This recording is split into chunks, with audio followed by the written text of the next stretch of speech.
Hello, my name is Dimitri, and it's 3betterthan2 podcast. I'm bringing an interesting guest to talk about basketball and much more. Today with me, Regan Carmichael. Um, she has an interesting story. She's young to coaching, but she already did a lot for basketball in the North Shore. As far as I remember, you started your basketball career in Maine South, right? You bet. Yeah. Go Yep, Hawks. yeah. And then you end up ending Jewel Lloyd career in high school, correct? I did. It wasn't just me. It was our whole team. Because it took a huge effort. I mean, yeah, it was crazy, but yeah, we did. Got you. And then you went to playing college career at St. Louis University. Yep. I went there for a year, and then I transferred to St. Norbert College. Got you. And then you finished in St. Norbert. Yep. Yeah. It was a good time. I know you were a really good shooter. I do like to shoot. Yeah. And I had a funny story when the first time we played together. Everybody was telling me like, "Oh, Regan is a great shooter. He's a great shooter." And then she goes, I don't know, maybe 0 from 15. And then when I was bricking. Yeah. Oh, it was so bad. And then you made your shot, and I was celebrating like it was a soccer goal. And then, but I didn't know you can shoot, so that was interesting. I appreciated the way you kept passing me the ball, because I was like, well, look, one of them's got to go in. So. Right. And then you were coaching for a year in Resurrection. Yeah, I was really fortunate. An old teacher of mine, and he was my brother's coach at Maine South. His name is Mike McGreevy. I met with him after I graduated, and I have a degree in history, background in education. So, he was one of my favorite teachers, and he always really looked out and helped my brother. So, he knew the coach at Resurrection and was like, "Hey, you should reach out. You should think about coaching basketball." And I was like, "Okay." So yeah, that's kind of what got me on my path. So interesting. Yeah. And then you met Terry Rogers. Yep, I was really fortunate. I was coaching with Olga Yasmanovich at OMG out of Loyola. Okay. She reached out to me, was looking for young women to get into coaching. And Terry's daughter Nora was actually playing for OMG at the time. Nora's probably maybe 4th, 5th, 6th grade. Gotcha. And Olga was like, "Hey, you should talk to Regan, to Terry." Okay. And I was really fortunate that happened. And I will never forget. I pulled up to the Panera Bread in Wilmette, and the rest is history. That was your interview? Yeah, that was my interview. We had I think I maybe had a lemonade, and Terry had a salad and maybe a Diet Coke or something. And I was sweating profusely and felt sick to my stomach. Well, I guess that did not fail you out of the job running. Yeah. It was just so cool, because I really looked up to Terry when I was playing at Maine South, and she was just one of those people where you're like, whoa, when she enters the room, you're like, whoa. And so to sit down and break bread, so to speak, and just hear from her, and to have her believe in me in that way. So she just retired after 30 years, right? And I found out recently that she was a psychology teacher. So it's pretty interesting. I want to bring her here too at some point. But yeah, it's pretty interesting to pick her brain about it. Absolutely. Let's get back to you. So then after that, you end up coaching JV, right? For 3.5 years, you said? Yeah, I think it was closer, maybe 4.5, 5 years.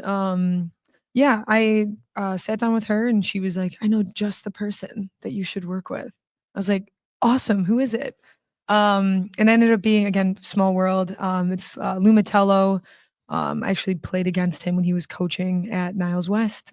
He was coaching Jewel Lloyd. Right. And so it's just, funny, CSL, the CSL is small. Oh, right. Yeah. And so I was his assistant, and he was so nurturing. Like he let me, he just gave me so many responsibilities right away. But not in an overwhelming way. Yeah. But he really taught me, this is what I'm doing. This is why I'm doing it. He was preparing you to take over, right? Eventually. Yeah. He was preparing me to, and I think he saw something in me as well, which I'm so grateful for. And, he helped prepare me, and just was such a wonderful teacher. And, I feel really fortunate to have gone through the Nutri program, because Terry was the same way. She really poured into me, and I wouldn't be the coach I am today without Lou and Terry. So tell me about Stevenson. How did that come? Yeah, Steve Pratt he was always in my ear, always in my ear about, you're gonna have a program someday. You're gonna be ready for it. And I was kind of like, yeah, okay, sure. Right. And I was coaching at New Trier. I was also teaching at Northtown Academy. It's a charter school in Chicago. And I was helping out there in the athletic department as well at Northtown. And that actually, I bring that up because it kind of helped me get my full-time job here at Stevenson. So Okay. he just was like, look, the Stevenson, that job's open. Maybe, put your hat in the ring. And I'm really, really appreciative to Karen Umloff and obviously Terry. They both, I think, gave me a pretty good recommendation, gave me some. So that was your references. Yeah. So I emailed Trish Bethhauser, the AD here, just with, my resume, and got called for an interview, and again was very nervous and sweating profusely. And but Jim Russo and Tony Lavorado, they and Mark Smith, my coach at Maine South. Big names in the I'm dropping some names here. I'm dropping some names. I see.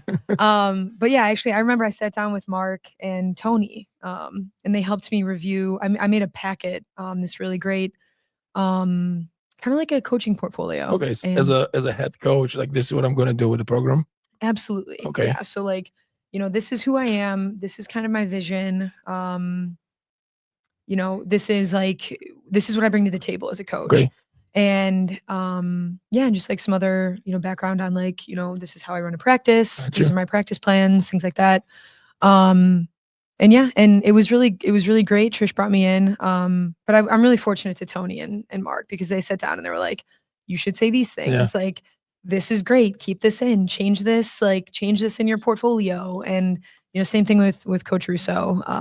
They give you some wisdom, right? Give me so much wisdom. That's pretty cool. That's great. And I was also fortunate too. I had an interview at Hersey High School as well. So that was the first interview I had, which was like a nice. Just to It's like, that's my preparation, right? If I fail it, I'm okay. I'll do something else. I mean, it was really great because the questions there like really made me think. I was like, man, okay, I need to have a better answer for this kind of question. So but I'm really fortunate for that opportunity too. And that was a crazy week. Like, that was a really crazy week for me. Yeah. So tell me this, you come in a program, they win state 2 years before. They have a really successful season. Well, what does that feel like? What is your first day? What do you, what is it with basketball? What do you do? Yeah, I felt a ton of pressure. Because I was like, you have these kids that just won a state championship. How incredible. But then it's also, I want to appreciate that. And what Ashley Graham was able to do was just really extraordinary. And to fill those, those are huge shoes to try to fill. And I wanted to be myself. I wanted to stick true to who I am and be like what I believe in as a coach, and those things that I want to implement. Whether it's like offensively, defensively. And it's tough too, because you have a staff too that's used to one way of coaching or one style of play. Did the staff change a little bit, or did you bring people with you, or you end up having a staff that was here before? Yeah, so our lower level coaches like all stayed the same. I just brought in a varsity assistant. Gotcha. Yeah, and then I had two really great volunteer coaches, one who's now on our staff full time, who also joined me. So, well, do you remember what was the first day or your first meeting with the players? Yeah, with the players, I do. I do remember it. I think I brought in. I was like trying to make it, like the first day of school. Right. No, I can imagine. So let us know what was it? Yeah. So I was like, oh, okay. So maybe I'll just do like an about me slide and like. Oh my gosh, if I could redo that, I definitely would. Was it a video of you playing? Yeah, I was like, here's my highlights, guys. Yeah, right. No, I mean, that didn't feel like authentic. I'm like, was it a room? Was it in the gym? It was in like a dining hall. So it was like in a room right off the gym. It was like a dimly lit interesting little space. So because I got the job full time working in the athletic department. Right. So I came in to to meet with my now boss Trish Bethhauser, and she was like, "Hey, you can come and see how boys gymnastics regional is all run, and then you can also meet the team." And I was like, "Okay, great, two birds, one stone." Right. And I had like these like QR codes, I think, to scan for them to like fill out like a questionnaire about themselves, like for you or just for yeah. school? So like so for me, Oh, you so like wanted because I'm like information. yeah, I'm I like got because I'm thinking like this is like the first day of school, so this is what I do with all of my students. Like, hey, come in, like tell me like what do like some fun basketball memories that Right, you've right. had, I and got you. things like that. And so I think I like projected it on the screen and was like, here's who I am. Like, isn't this gonna be great? Like, and they're all kind of looking at me like, sure, yeah. Like, it was funny too. And this was it was like kind of a bittersweet moment for me this season. A lot of those girls, a handful of them, I coached at Full Package ever before knowing I was ever before, ever before I had these roots to Stevenson. And it was really special for me. And it was funny on some of the senior posters, like they had a picture of me, all of us are in masks at a Full Package tournament. And, and so, some of them I knew, like I had relationships with, and so it was ease up a little bit, right? Since you knew some players. Yeah, there was, I felt like I could really lean on some of those like those previously built relationships. And I'm really fortunate too. I really feel like a lot of those kids, like they put their arms around me. They're like, "Hey, coach, like we've got you." And if this is bad, then it's okay. Like but I just felt this pressure because I want to carry on this this success that they've had. And I think this season I've really had to kind of be like introspective. I had to kind of be like, okay, well, what does success mean for me? What does that look like? So that's interesting. So I think that I knew you as a coach for Full Package, right? I saw you play before, but I think I really like that you're very methodical in your thinking. You think very fast and you put everything in the shelves, so how does that help you with balancing like athletic director and being ahead of the program and overseeing all levels? How does it not overwhelm you? sometimes it does. I can again. I see how you think, so I can see that. So what would you suggest to somebody who's a director of the whole program, how to not get overwhelmed with it? Yeah. I think I didn't do this at first, but I've learned to do it, now second year in is really like asking for help. Especially like a sounding board too. Like, hey, this is where my mind is going right now. Like this is how I'm kind of organizing things. And then just asking someone, that I trust, whether it's someone in the program, someone outside the program, someone who has something to do with basketball, someone who has nothing to do with basketball, and just kind of getting just some input, some feedback on, hey, this is my sense of things. What's your take? I try would to it be go ahead. coaches or would it be players too, or both? Oh, You said ask for help, yeah. right? Can you ask your players for help? Do you trust them enough to do that? Absolutely. And especially things that like really matter to the kids, I mean, because their experience is the most important thing. Right. So, it's like, hey, this is what I'm thinking for a schedule for open gyms or for lifts, or hey, this is what I'm thinking for travel gear or uniforms. That's important for I think it's the most nowadays, important thing. right. I think it's the most important thing. It is the one thing that I stress over the most is what we got to look good. You got to look good to play good, right? The Steven badge has to be on the left side, not on the right. It's on the left. I was actually gonna wear my suit, but I was like, no, we'll go with a little jacket here. That's fair.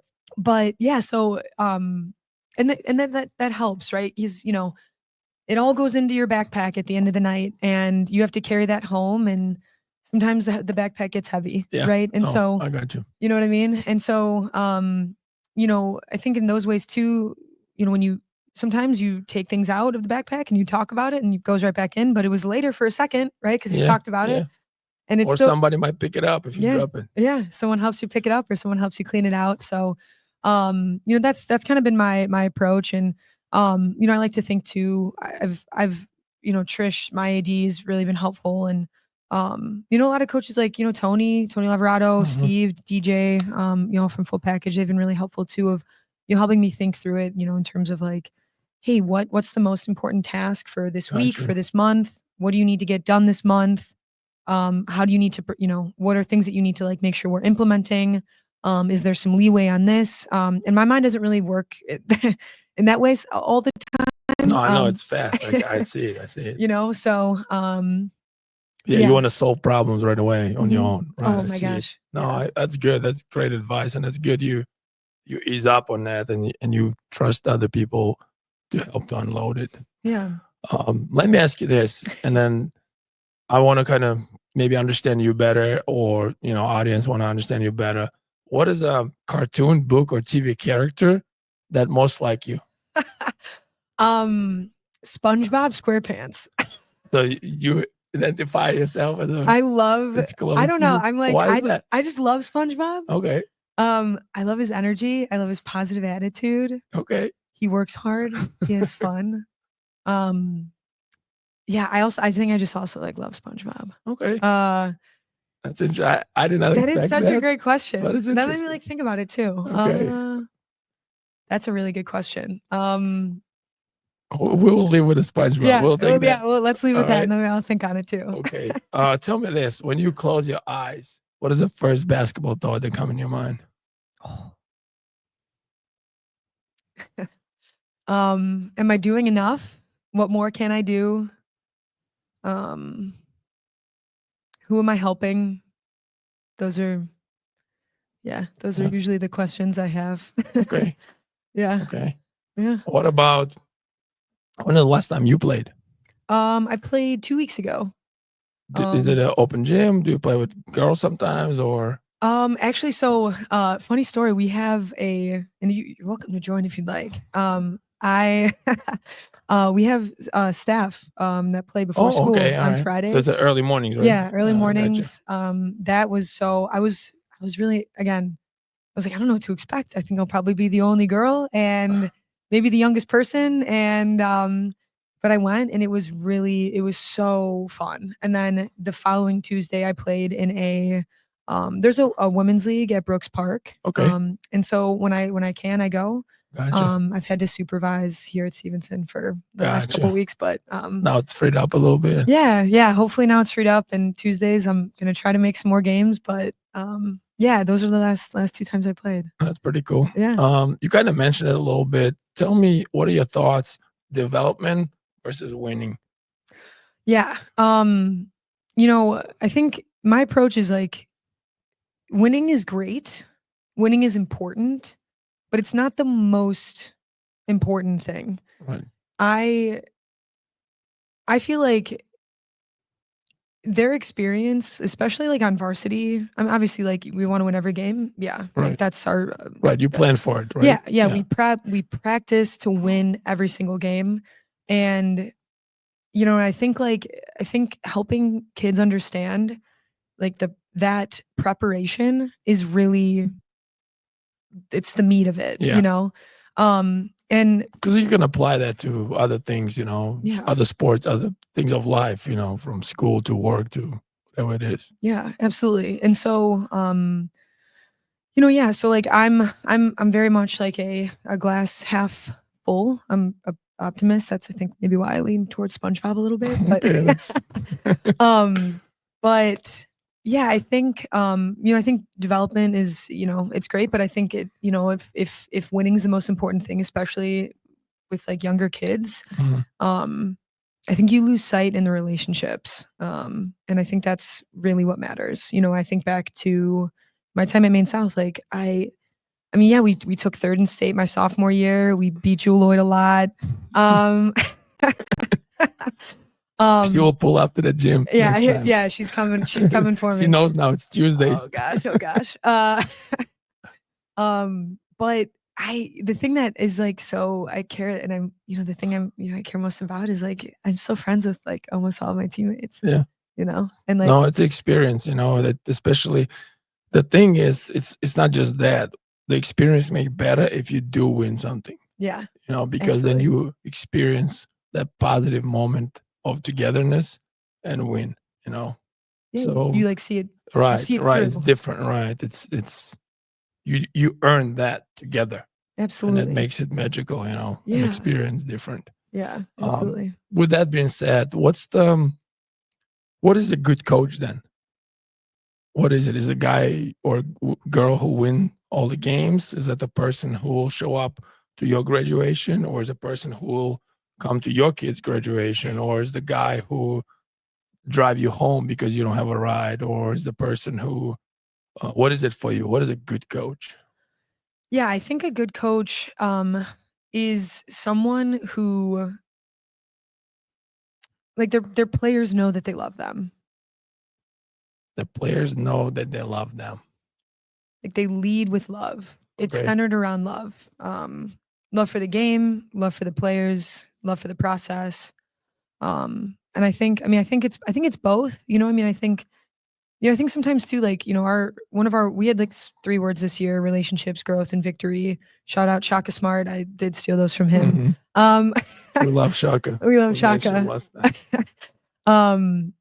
And our victory was like honoring what goes into winning. And so, like, just like you said, like, winning is great because it's a way that you can, like, the accountability piece, like, and I think that's what love is too, as a coach, like holding your kids accountable, and showing them that, like, accountability is important, and it's okay to be held accountable, and, like, knowing that it doesn't come from a place of malice or malintent. It's a place of love and care, and Right. I agree. When you build relationship, you know that. And then, but again, for you as a new coach coming in, right? You are fortunate enough, you have few players who you had a relationship with. So maybe you had them as an example, right? If you keep them accountable and they see it's out of love, the other players will pull in. How did you deal with that as a new coach, right? Because what if you show up in a situation you don't know anyone, right? So now, before you have to keep them accountable, you have to build a relationship. Yeah. How do you speed up that process? And yeah, it's almost like you got to put it in, like, the fast cooker or something. Right, Yeah. right. I don't know. Yeah, now I'm asking you. Maybe Yeah. I mean, you were in that I situation, did it, right? so I don't. Yeah. I think, through coaching, I've like really learned to just try to be my most authentic self, and to be like, I can't. And I think they know, kids know if you're not being true to who you are. Yes, they will pick up and. So yeah, I think just being me, and just like, because I really care. Like, I love every kid in our program. Right. Like, they are so important. They're so important to me, and I just think, like, asking them questions about themselves, like, hey, what do you like to do? What's your favorite? What's your favorite this? What's your favorite that? How many siblings do you have? Where was the last time you went on vacation? Like, how do you feel about school? How are you struggling in this subject? What did you like? So when you build that baseline of, like, so when I'm myself, they can be themselves authentically. Yeah.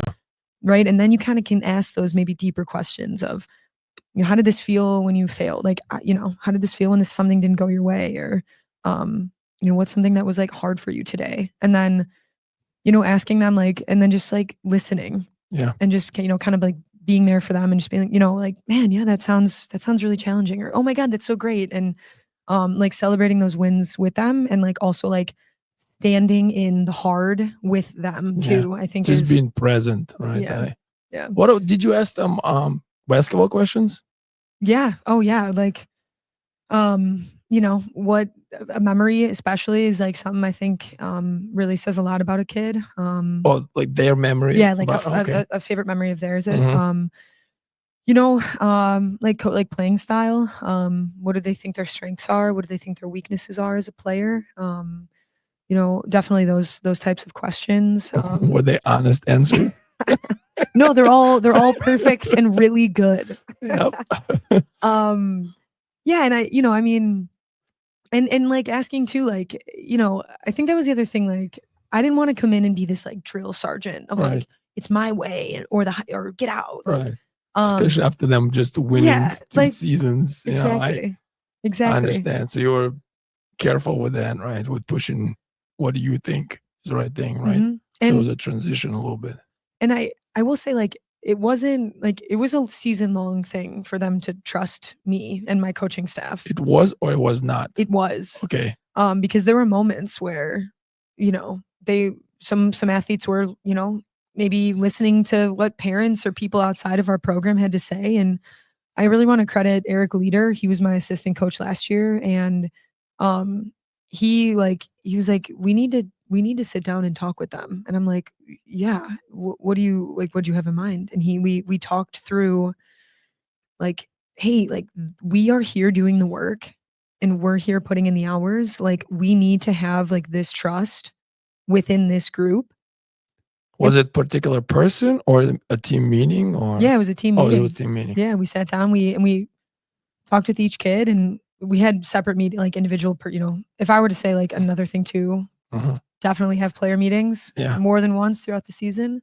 See, Ben Berg, you know who it is, right? Of course. He was a big part of my shaping of the organizing stuff. Yeah. Right. And he was the one who said that you need to have captain meetings. Yeah. So we call it a leadership group. It was 1 year was 5 and 1 year was 3.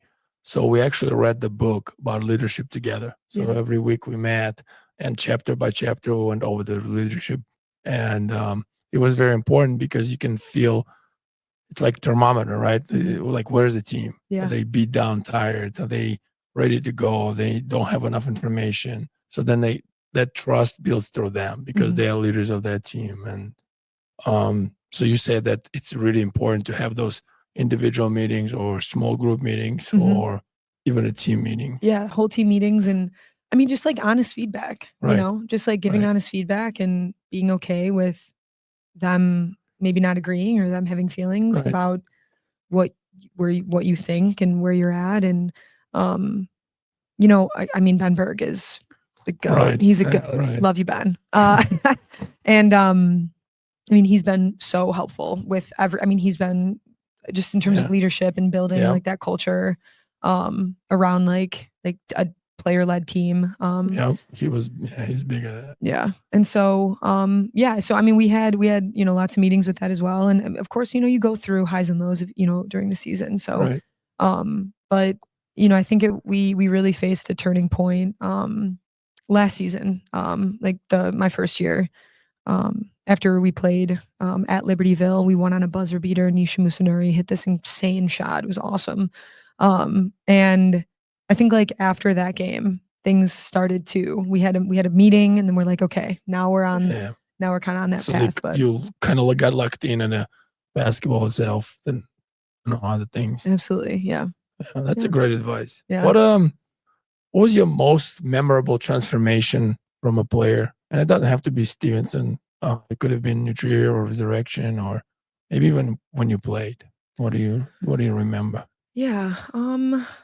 Most transformational moment? No, like the person who transformed the most. Maybe they were not a good teammate and end up being the best teammate ever, or maybe they were not good enough, play freshman B, and then they end up being a varsity, you know, starter. Yeah.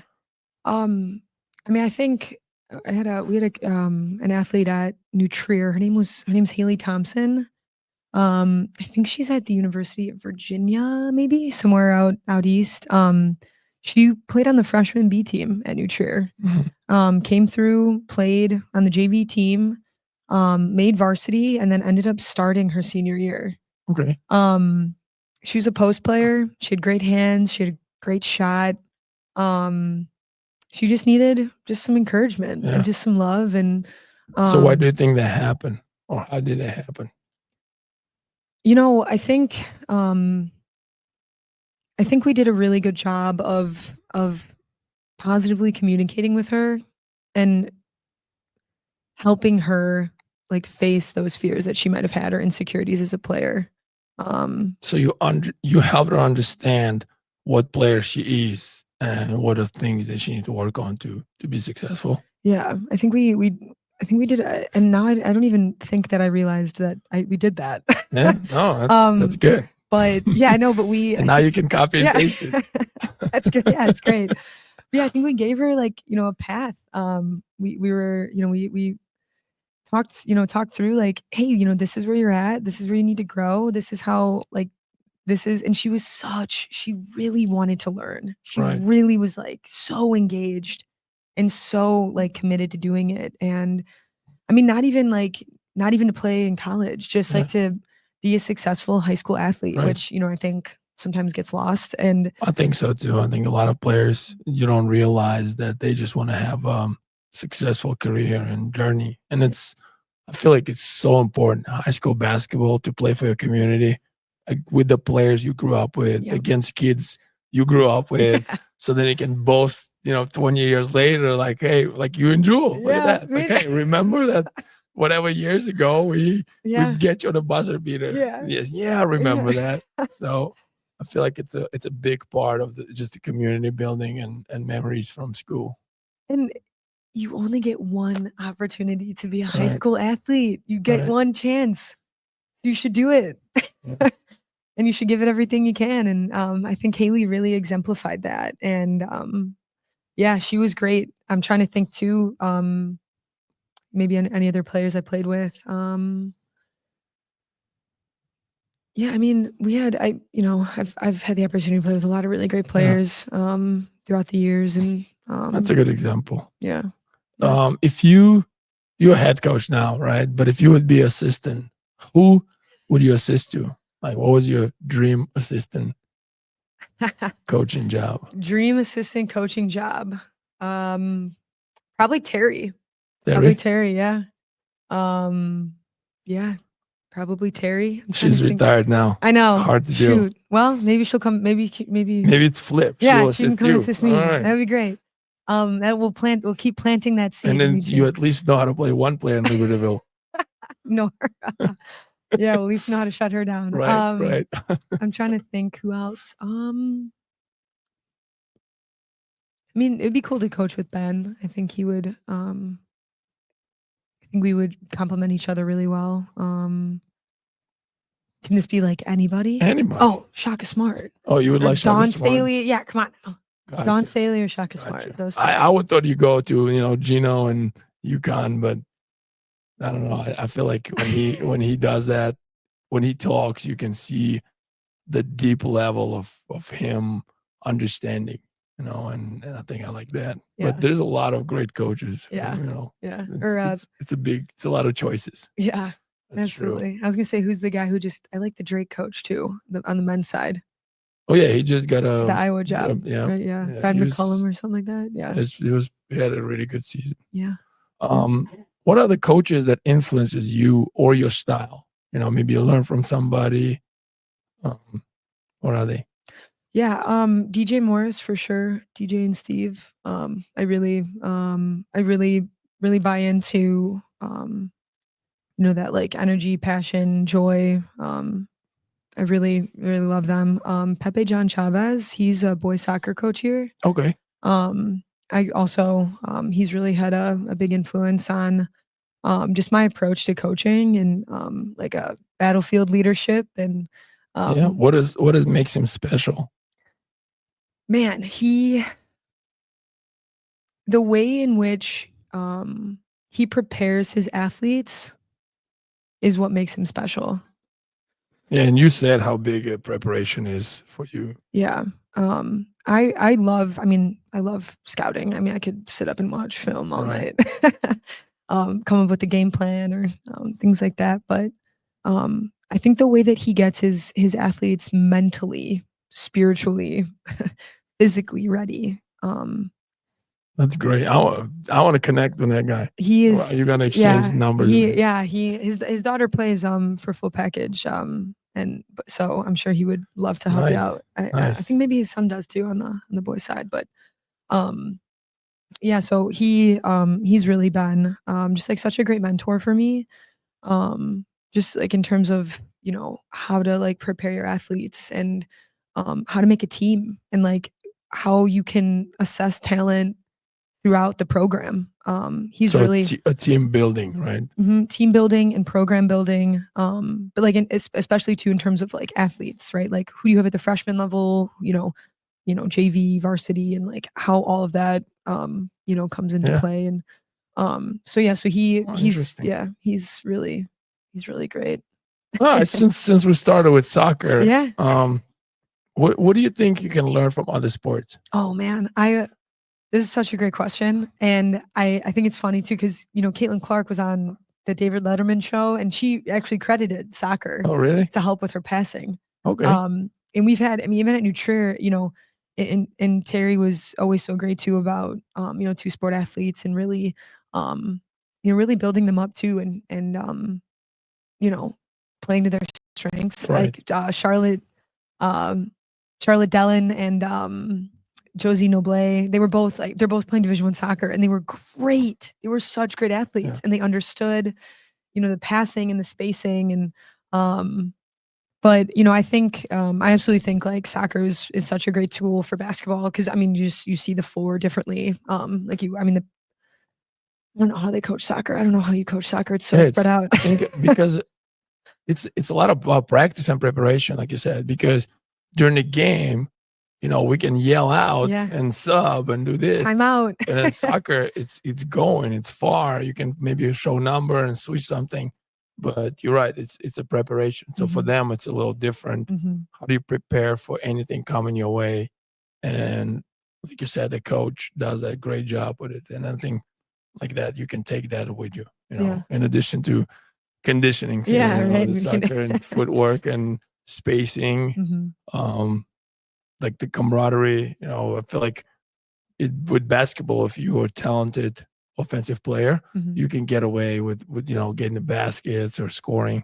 But in a sports like hockey or soccer, if you don't have a team, if your defense and midfield and offense don't work together, it's just an impossible thing, to do it alone. Yeah, absolutely. And you're really only, you're only playing like that. If you're playing defense, you're not like running down and scoring goals or stuff like that, right? So it's, and I played softball all throughout high school. I was a 2-sport athlete at Maine South, and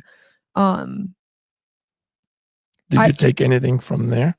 Yeah, I love softball. I really loved my experience, especially with Coach Pazier. Shout out, love Emmy. And like the way in which, like, I think the importance of just like, okay, just do your job, right? And that's kind of like been at the end of our season was just like, hey, we're not asking you to score 100 points. We're not asking you to block every shot. Like I just want you to be solid, right? And just do your job and play your position and play your role. And everyone's role matters, right? And I think that was a big takeaway for me. And it's also cool to be able to move your body in different ways and have success in that. The research has been done. The players who play other sports usually succeed in a different sports, compared to what they play in a young age, because your body and athleticism and movement, it's balanced, And I always said that individual sports, I feel like every athlete on a team sport should do individual, because then it's a preparation. You cannot just not show up, right? If you're swimming and you're not fast enough, that's you. Your teammates cannot help you. Like in the track, if you running slow, you have a bad day, you didn't prepare, you didn't sleep, you didn't drink, you didn't eat enough, and then you show up, there's no teammates to carry you. Where in basketball, you can get away with that a little bit. Yeah. Right. If you have a great team, first of all, you probably have 12 players. Right. Right. So if you don't have a good day, somebody will. Yeah. And let's say you have 5 players, you don't have a good day, you have 4 teammates who can help you. Yeah. So then it's just psychology of individual versus team sports. Yeah. That's a really good point too. And I think I know softball and basketball are so different, but there's like different nuances to each that I think helped the other, Right, so. Right. Like a role or position, right? If you do your job, you can help a team succeed, right? Yeah. So then you got to be disciplined to do your job better, right? Yeah. Really focusing in on that too. Yeah, for sure. That's interesting. Yeah. Interesting. Yeah. All right. What about, and you can interpret it how you want it. Sure. End of the game. Who plays? End of the game. Okay. Well, can I have some more information?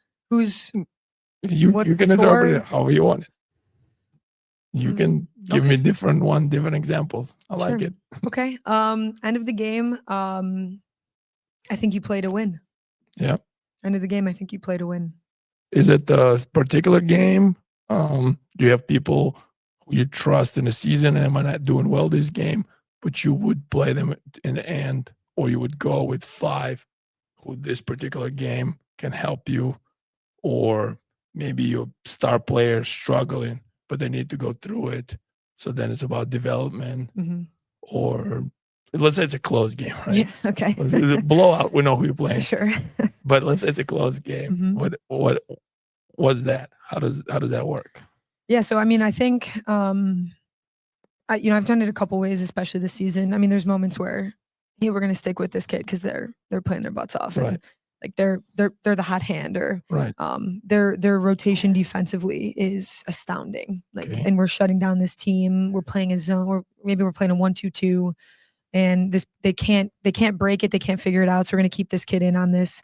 Her backside rotations are really, really good, so we're gonna keep her in there. But the next game, we need some more offense, and she struggles offensively. Okay. So we might sub in a kid who or play a kid who's a little bit more, who can help you score, right? yeah, In a different way. who's maybe a more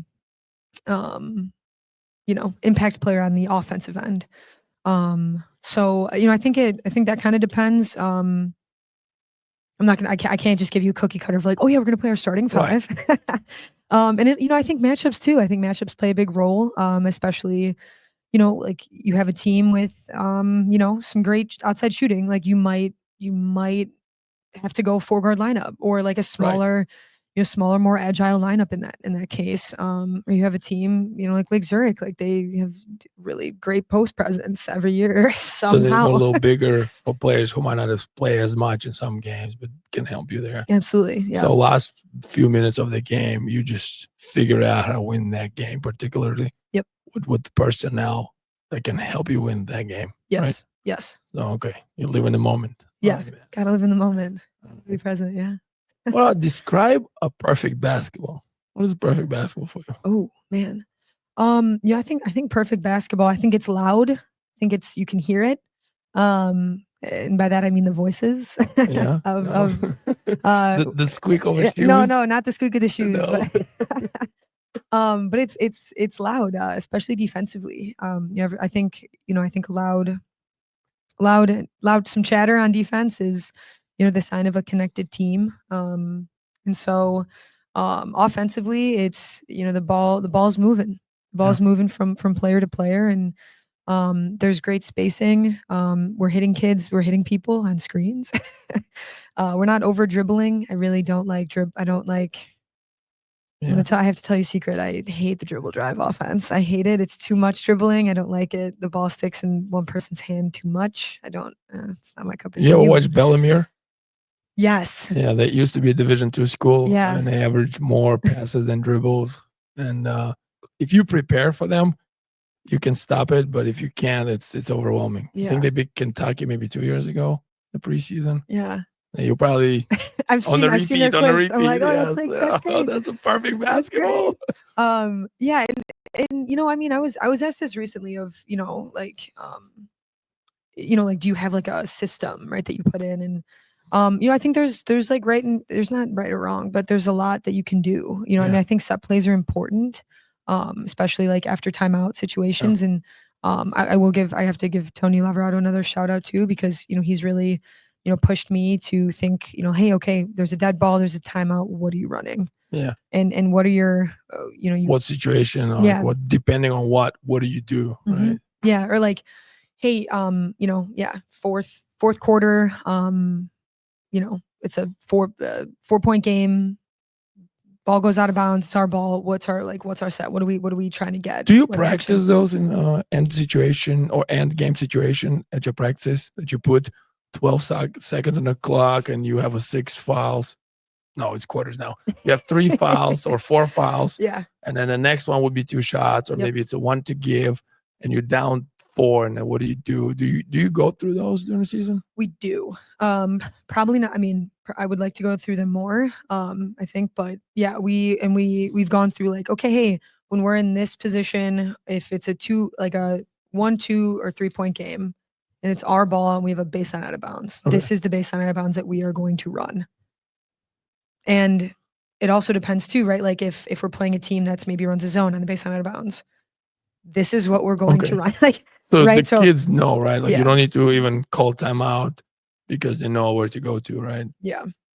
What about and this is like typical question, like let's say you up 3 with we don't have shot clock, but let's say it's an Not under yet. shot clock. Yes. Let's say you up 3 and they got a ball. Do you foul or do you play defense? How much time's left on the clock? Let's say 15, 12 seconds. 12 seconds left. We're going for a steal, but we're gonna foul. If there's more time, if it's like a minute, we're gonna play defense. If it's in the half court, we're denying the ball in. We're trying for a steal, and then probably around like 30 seconds, we're gonna maybe give that foul call.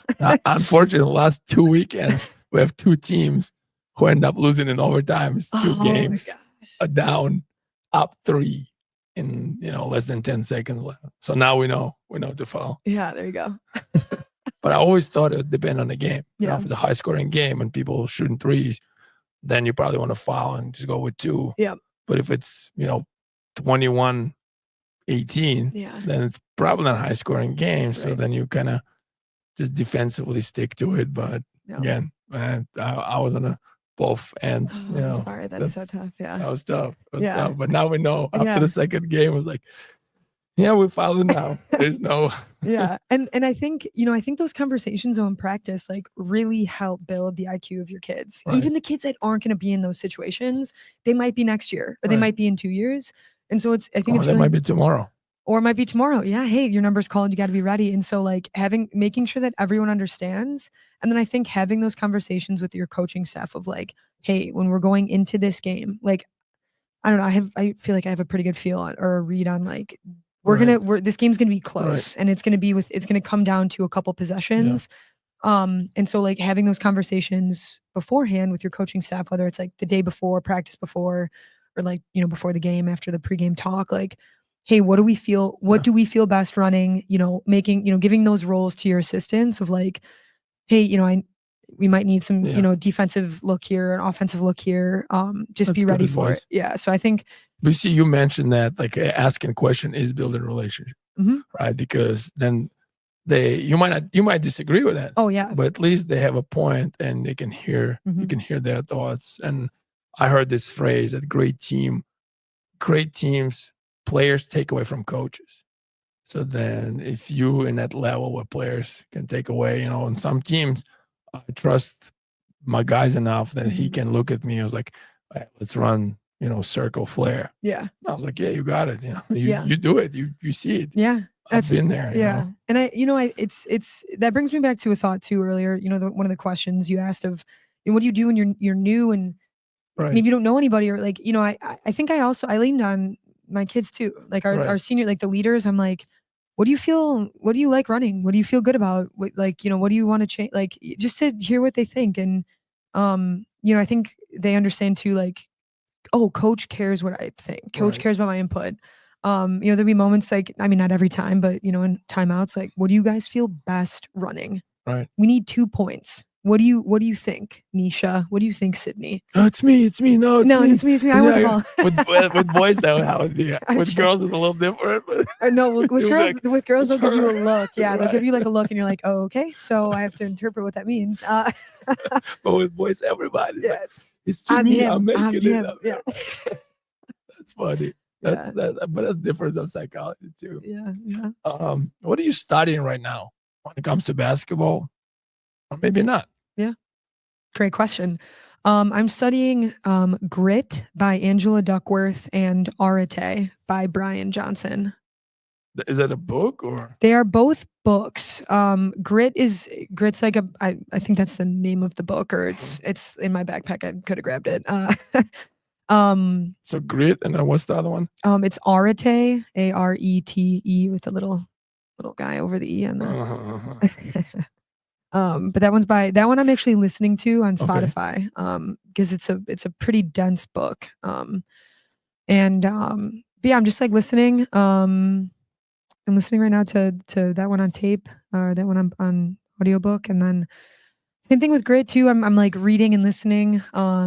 It's been really helpful because I feel like What is it? I guess what's the reason you got to it? Like, what is it about? Maybe to tell audience. Sure. So Grit by Angela Duckworth is it's just like it's how do you like build resilience like in other people, and it's cool because she gives there's like a little quiz of like how gritty are you, and so you can kind of I heard about it. Yeah. And she's brilliant. She's been successful like with working with like a Fortune 500 company, and talking about like why do you do the things that you do, and it's just that is just like it's just like changed my I don't know, the season, and just like kind of going into next season. I'm just like, how can we the idea of failure is kind of what got me to it. Of like, what does success mean to me? What is failure? Yeah, you know what, and kind of piggyback on that, the resilient, how do you build resilient players or generation? People, and I feel like it got watered down a little bit, especially in the area we're at. Mhm. We're like fortunate enough that for kids losing by 20 is the end of the world. Right. Where, like, if you go to the other parts of the country or the world, it's nothing. Like finding food is important, right? So then, having clean water. how do you build resilient people? And that's the psychology part of it. And that's exactly, we try to get there, because with the resources and everything we have now, how do you be that? So that's pretty interesting. Yeah. And I think, I think like I think about all of these things of like grit and like love and like had like again building resiliency, Right. and like the accountability piece too, Right. is like that has to be based in like that relationship of like love for Right. each other, and love for the thing that you're doing. And so that one's been really great. I'm just sinking my teeth into it. And then Arate, same thing. It's about like building inner excellence, and yeah. Okay, since we talk about what are the books you would suggest to read, maybe to players, your coaching staff, maybe somebody. Yeah. Chop Wood, Carry Water by John Gordon, I believe. Oh, he had a lot of books. Chop Wood, Carry Water. Chop Wood, Carry Water. Yeah, that was our book study last summer. Every day before summer camp, I read a chapter of it, and I felt like something that kind of either connected with like from the day before, or or something like that happened that day at camp, or that happened in some of the summer league games at night, where I'm like, oh, this would be a good thing to do. Yeah. Or like this. Now we need to chop the wood. Yeah, and you need to carry the water. That's right. Yeah, so I think and then he just came out with a new book, like just came out, called Finishing Empty. So it kind of like it's like a sequel-ish. Oh, it's a addition to that. It's book? like a continuation. Yeah, gotcha. it's a fun addition to that book too. So That's your next book, right? Yeah, and it's small, like it's small, and the chapters are like 1 to 2 pages, but it like you leave with. It's like a workbook, or no. They might have one. They might have a workbook. There's another good book too. The Question Behind the Question. Look, you see, you love asking questions. I do like questions. And there is a workbook. There is a good workbook with that one too. The Question Behind the Question. Yeah, QBQ for short is kind of what they call it in the book. All right. That's interesting. Yeah. Okay. Yeah. What let me ask you this. Let's move to the basketball a little bit. What are the new things coming to basketball? Maybe any drastic changes? I know you mentioned shot clock. But what do you think? What is coming? Yeah, I think the shot clock for sure. I've been thinking about it. You've been asking. Do you have one in Stevenson? We do. We're fortunate enough to have, and I think we had them in years prior. I'm like, oh, we've been ready. We've been ready for it. Yeah, I think, I mean, one of the things that really stood out to me for, at least on the men's side for this March Madness, was Alabama with the 3-pointers. Pace and space. Yeah, pace and space. Yeah, there you go. But I mean, this is nothing new, but I think like living and dying by the 3-point shot, I think is really, really going to take hold and take, Do you think it's going to like nosedive and pull back, or you think it's going to keep growing? I feel like it's probably going to keep growing. And like then more people, more programs would do it, or just launching up threes. Yeah. But well, 3 is better than 2. That's right. It's hard to argue on that. It's mathematically correct. I think maybe more of like hey, the post. Maybe the post is coming back. Yeah. Well, Villanova won 2 championships posting up the guards. Yeah. So. Back to the basket. Maybe I think that might be making a resurgence. Yeah. We'll see. What about I kind of mentioned with Dylan last podcast, but I feel like all the position now, like the basketball become more positionless, right? So then out of all the players, you find what they can do best. Yep. If your center is a best shooter, then they should be shooting threes, right? Mm-hmm. If your guard is a best rebounder or best post player and they have enough footwork and understanding spacing, then why wouldn't you not post that guy or a girl, right? And play through that. Yeah. So I feel like it opened up. That's what is the best for everybody. Like, look, Jokic playing point center, right? Like there's a lot of Şengün playing point center. There's like Jalen Brunson would post up. Yeah. Drew Holiday would post up. The guys like Cat who shoot threes a lot and is a good shooter. So why would you put him in a post where he's not good at? Right. What do you think about that? Yeah, I mean, I absolutely agree with you about like playing to player strengths. Yeah.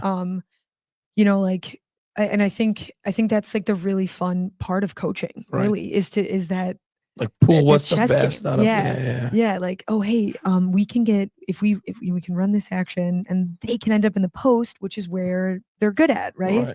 I think that's and I've loved watching Jalen. Just like finishing off of like his 2-foot finishes. Hey, Drew Holiday. He went to Stevenson. Hey, he went to Stevenson. There we go. The magic is in the work. Jalen Brunson. There you go. So, but no, I think, like that 2-foot finishing for sure. Yeah. And being able to, I think, and I think this kind of summarizes like what, the 3-point shooting and the back to the basket stuff. Like, I think it would be great to see like everybody being able to shoot from the outside. I also think it'd be great to be able to see everybody being able to finish with their back to the basket. Well, with the spacing too. Think about if you got 4 shooters and you got a post, how much help can they get if everybody can make a shot? Right. So now post becomes a very important skill on any position because of spacing. Yep. Andre Miller, the best guard post. Yep. Yeah, I don't know if I answered your question. No, you did. Okay. That's pretty good. Good answer. What is exciting have you been working on lately? It's exciting that I've been working on. I've been working with just trying to develop our feeder program a little bit more. That's really been taking a lot of my brain. When you ask me, what do I think about when I think about basketball? Yeah. Right now, it's that. Just close your eyes. I'm closing my eyes. Feeder. And just like and coaching coaches, coaching my coaches in my program, and just like trying to, like that again, that honest feedback, constant communication, and just encouraging. Do you have a manual maybe for it, or it depends on the coaches? How do you do that? Because I believe youth part of the high school, right? The freshman, the sophomore, and the feeder is so important. It's such a vital part that if you get them earlier and they understand basketball and you slowly grow them so that by the time they're together, they're playing games together, they figure it out together. And like I would rather have a better coaches on a younger level than on a varsity staff, right? Like assistants, because like that freshman, when the first time they got in, like what are they learning? Yeah, what habits they picking up? Yeah, because it's a new experience. And then the sophomore level, are we on the same page? Do we run close things? Does it depend on personnel, right? Mhm. Like, what is the talent there? How do you find strength for those players Yeah. that you can translate? So Yeah. tell more about theater then. Yeah, for sure. And I mean, I think that's like, I think that's the part of the job that maybe goes like kind of flies under the radar a little Right. bit. I agree. Is like, how can you streamline what you're Right. doing? Right. And how can you cast your vision Right. for what, and you might need to recast it a couple times, and you might need to go back and workshop it, and like then, to get that, I don't want to say buy-in, but like, What's the blueprint? Or do you run practice for theater? no, Do you go to their games? I do go to I go to practices. I stop by practices. I go to games. So what's the, how do you pass, like you said, how do you pass that culture, that yeah. do you do?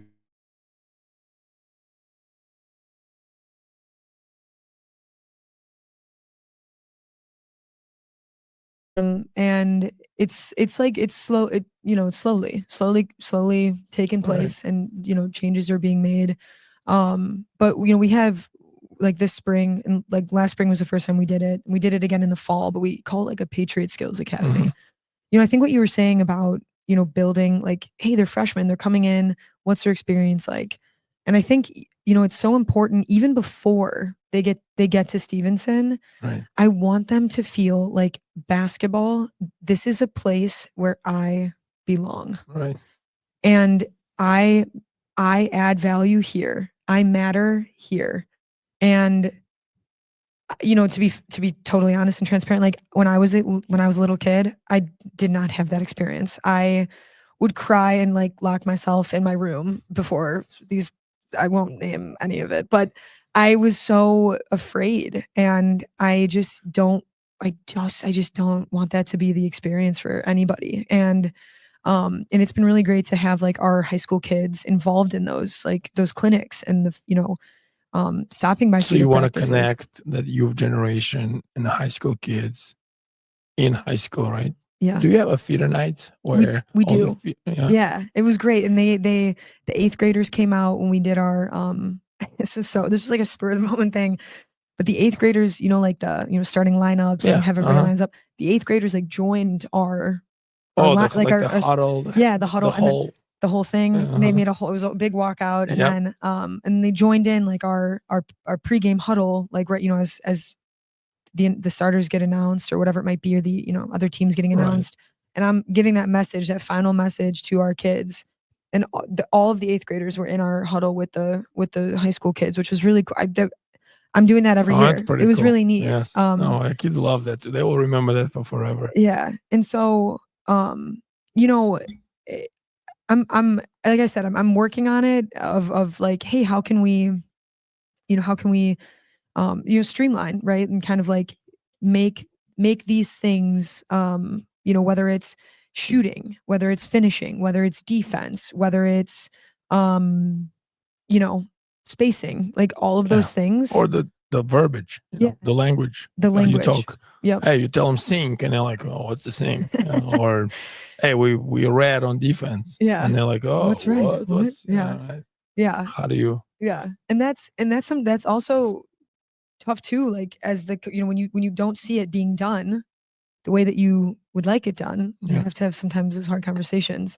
And just and giving like that feedback, right? Of, hey, I think you're doing a great job in these things, but I really need you to focus on this for these next couple weeks, or these next practices, or these next games, whatever it might be. So You need to talk DJ. He's great at that. Yeah, guess what? DJ's we met last week. He You came in see, last week. because he kind of like you, he thinks in shells. Yeah. So he would organize it for you. That's exactly it. Wait, ready? That's what I'm Here's talking about. I could see that. That's why you connect with him so well. Here we go. Here it is. Yep. It's like, yeah, there you go.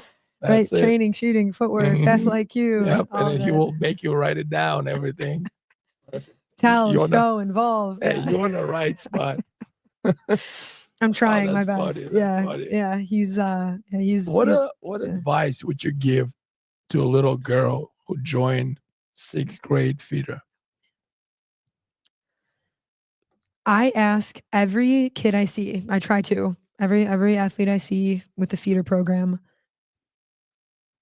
Did you have fun? Did you learn something? So you Maybe want not to in that order. feedback, right? Yeah. Okay. So I guess my advice would be try to learn something every day and make sure you're having fun. Yeah, that's Try to important. get right. What I think it's Kaizen is the name of it, right? The idea, 1% better Mhm. every day. Try to get a little bit better every single day. So, I think that would be what I would impart on a sixth grade. Would you tell athlete. them like your relationship growth victory? Do you teach them that? Yeah, I mean, I think that was so. One of the things I'm kind of playing around with this season too is like having the kids pick the words, Right. because I picked them, but those were my ideas. Like That's kids from each team or kids in Stevenson varsity, and it will translate to everything. That's the one. Yep, the varsity kids. Okay. They get to pick what are our values this season? What do we value this year? And Gotcha. and how can we define that as a program and as a team? Yeah. So we called it Pillar of Basketball, Yeah. right? And it's full package, and that's what we did with Carmel. And it was love for the basketball, development, competition, playing with joy. Yeah. So for us, those pillars, we would try to not just teach those words, but implement them Mhm. no matter what level you are. Yeah, Right. live by it. Yeah. And then that's why, again, that's a great suggestion that Mhm. ask questions, Mhm. right? So then we have to ask questions of feeder coaches, players on the feeder team, Mhm. freshman level, freshman B level, sophomore. So we all work together in kind of understanding, how to implement that, like you said, Yeah. through a whole program. Yeah. Yeah. And I mean, That's important. I think those pillars are really great. I'm gonna have to write those down when you're gonna have to tell me. All right. Sounds good. But So, yeah. yeah. Like, what is the feel? Right. Right? What's the feel of Stevenson High Right. School? When people hear like, hey, we're playing Stevenson, like what is the first thing come in mind, right? Yeah. Or like, hey, she plays for or like she played for Stevenson and this was her experience because this is how it feels, right? Whether you win or you lose, like, yeah, I think like that question is important, right? Right. Like, what's the feel? How do we interact with each other? Right. How they treat people, how Yeah. they treat the game. Is that out of love or like Yeah. out of fear? So Yeah, absolutely.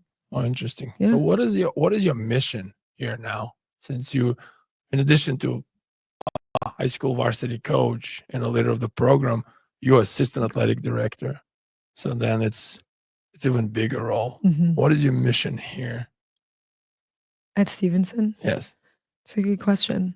I think I've been thinking about that a lot too, like the last couple Yeah. days. I mean, of course, like, we want to win like a state championship. That'd be sweet. Right. I mean, You if talk like, about from a coach. yeah, of course, girls- that'd be cool, right. right? Yeah, that'd be sweet. Of course. But I think just what we were just talking about. Like, I want this to be a place that athletes can come back to, and it's still a place of love and care for each other. You know, like, and that's stemmed from like my experience at Maine South. Like, the alumni night at Maine South is like unbelievable. I mean, the gym is packed, and it's from players from like 1985 to Right. now. And there's like this like sense of pride. Is it usually during a game, football game? It's the girls I'm just saying for girls basketball. Okay. But yeah, it's like before it's before a game. Typically. I've been able to go in the last couple of years because we usually are playing on that same night. Gotcha. But it's just I think like that's my mission. Like, I really care about how other people feel, and I feel like I have the opportunity to be a positive impact or a positive influence on others. And I don't take that lightly, and I care about that a lot. And I think through basketball and through any sport, I think you understand the importance of others. Yeah. And the importance of relationships. through sports. And I think like that's why sports are so great. I mean, whether it's basketball or So you want whatever. long-term relationship coming out of this, and camaraderie. Yeah. And I think, just like, like understanding too, like when you care about something, it's worth pursuing, and like that process is important, and like that matters, and like how how you show up and how you treat others and all of that, like that really matters. And the result is not always matter as long as you kind of yeah, you know what they say, the person who likes walking walks farther than the person who likes the place where they're walking to. I've never heard that. I like that though. That's a good.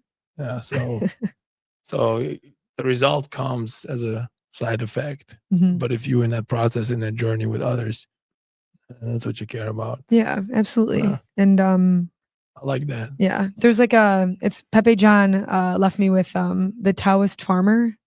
Do you know that one? The one that's like, I don't know. Yeah, or maybe. Yeah. I guess Of maybe. course, right. Yeah, right. You never know. Yeah. And that's why I think the bad experience are a great, lessons too. Mhm. And I feel like nowadays people get cuddled from it. They're going away from the bad experience. And for me, I always say, "Oh, it's a bad decision." I said, "No, it's a decision." Yeah. But then you got to live with it. Yeah. Sometimes bad decision you can learn more Mhm. than a lot of good decisions, right? Like from the losses, you learn more because you couldn't get away with that. Yeah. But from the wins, like let's say it's a close game, Mhm. and then you did something and you end up winning, it doesn't sting as bad, Right. But it's a loss, like those we know now fouling, right? So again, like it will sting for a little bit, but we know if we're gonna foul because of that, and that's what we learned with that group. That's what we got to do. Yeah. So yeah, what is it? Win or learn, right? I know that sounds cliche, but it's like win or learn. Like there's no losing because you get to learn from it, right? Right. That's true. What are your recent goals? You kind of mentioned like you do want to win a state, but again, I think it depends on like the personnel, right? Sometimes it's always like, oh yeah, it's win a state championship. Yeah, right. Sometimes you might not have enough talent, or and you can out coach, outplay it, but like if Ken would have a lot of really good players, it's hard to unfortunately hard to beat a 6'7" kid. Right. So, what are your goals then? I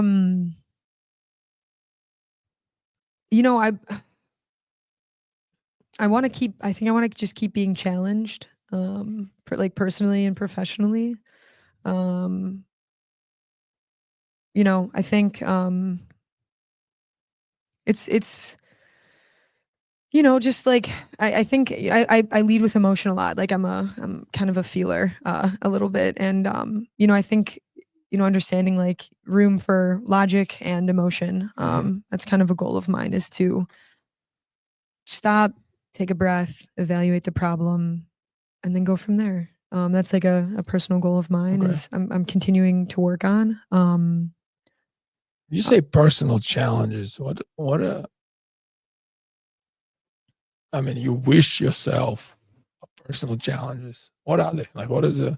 Give me an example. Yeah. Like for example, like I have a end of year meeting, like a summative meeting with my boss, right? Like I'm gonna get maybe some feedback that, hey, I need to do these things better. And so like not being afraid of that kind of feedback, or like those types of challenges. Whether it's like in relationships, in my work, stuff like that, like, different things to try to work through. I'm accepting those. I always was believer that I would rather have a coach who is negative to me as a player, because they would tell me what I need to work on. Yeah. Versus the coach would be like, everything is all right. Yeah. So I'm like, well, if everything is all right, why I'm not playing in the NBA? So then versus the coach, like, hey, this is not right. This is not good. So for me, just personally, I'm self-aware or self-motivated, that I don't need to be encouraged, but for me, I would rather have a person who challenge me, like you said now, and I understand what you mean by that. Yeah. Trying to do 50 push-ups without stopping. Yeah. I'm pretty close. I was there for a while. 49 and I'm at 49. 48, 49 and a half. So, you know, those are like, you know, just like fun ways to keep challenging my body. And, you know, I think just like playing more too. I want to play, you know, just try to play more. You know, Steve is always on me about, you know, continuing to play. You know, because then I don't know, it just like helps me see the game a little bit better. You know, yeah, I think I'm trying to think too of, you know, resetting my goals of, I have like, okay, I need to order these things by this time. Those are some goals too. You know, getting some gear ordered early enough and getting everything scheduled and all that sort of thing. So, but you know, I mean, I don't have like we need to win 20 games next year. Like that's not, because sometimes you will and sometimes you won't, and that's okay. That's okay. The process is more important. Yeah. So can I ask you this? Since you're very organized, and again, like I like how you think. How do you measure progress? How do you measure something tangible in games, practices? Maybe they can help you win, or you can see the growth. Yeah. So okay, so what first came to mind is we have this like transition drill, right? Where you pass it, it's, you know, it's not rocket science. I think I probably got it off of Twitter. But you know, you pass it ahead and we have a goal, right? Of we need to make 10 in a row in whatever amount of time, right? 10 in a row, like layups, yeah. Okay. And so, you know, you kind of give them a meatball. Oh, you made 5 minutes. Oh, okay. So you get it. Oh, great. So you measure. Okay, that's great. So now they're feeling encouraged, right? Of, hey, you know, we saw success here. And then, you know, it's our jobs as coaches to put them in positions where they might not be successful, and okay, let's see how they react. Yeah. And so, to me, where it's like, you know, let's say on Monday they were able to make 10 layups in a row, right hand, left hand, in a minute and 45 seconds. That's great, right? Okay. Sure. And they're seeing like, oh wow, like we did it, like we accomplished our goal, right? And then maybe the next day we do the same drill, and they can't make, I mean, they're just missing, it's this, that, whatever. And of course, like I'm getting on them because it's layups, right? It's not, you know, but it's no defense. Yeah, no defense. Come on, guys, uncontested layups. Let's go. But I think where I have learned to step back, where it's like, I would have been 2 years ago, 3 years ago, I've been so focused on, oh my gosh, I can't believe we didn't make that. Yeah. Right. That's how you do it. Yeah. Come on, let me show you. And then, and instead of, you know, like, oh, we have to run, we have to do all this running. Hey, you know what? We didn't get our goal. How do you respond? Yeah. What's the next right thing that you can do? You didn't get it, but that doesn't give you the right to yell at your teammate because she missed it, or she gave you a bad pass, and you don't need to yell at her, or you don't need to, your body language or your energy or your communication doesn't suffer because things aren't going well. So like, you know, putting those challenges in place where it's like they might struggle and there might be tension, or there might be just struggle, you know? Yeah. So for you, it's like timing mostly, right? Like you would time the drills to kind of see the progress, or, you know, regress, I guess. Yeah. And then just if it's challenging, and see how it goes throughout the season. Yeah. And I mean, of course, like there's like certain things where it's like, hey, like this is our goal. We hit this many at this time. Like, you know, we're going to try to hit 80 total makes in however many minutes. And, you know, so it's, you know, I think like those things, right, of like the tangible of like, hey, you know, I can track your 3-point shooting percentage, or I can track your assist to turnover ratio. And those are important. Mm-hmm. But then I also think like the in between, right? It's kind of like that in between the lines of like, okay, then how did you act when you were not being successful, or like when we went down, right? So Coach Jordan had a great saying, saying NBA, which is next best action. And it's kind of like you said, you know, like next, what do you do next? Yeah. But again, I feel like that's a difference between girls and boys basketball, because you really have to care about like the atmosphere of it. You know, like with boys, it's more analytical, I would say. And what I was saying, like, let me give you an example. So in Carmel, right, we figured out that in 2 seasons, we won every game but one when we have a 2 single-digit defensive quarters. Wow. So for us, let's say we have a 1 going in halftime, right? So then we're like, hey, we need 1 more, and then we'll win this game. Yeah. Like it was 90, whatever, 7% of a result. Yeah. Right. So we found something that's not over information. Like, hey, if we have 20 assists, we'll win. So then we got 19. What people start passing instead of shooting, Right. would it just kind of hurt them? Yeah.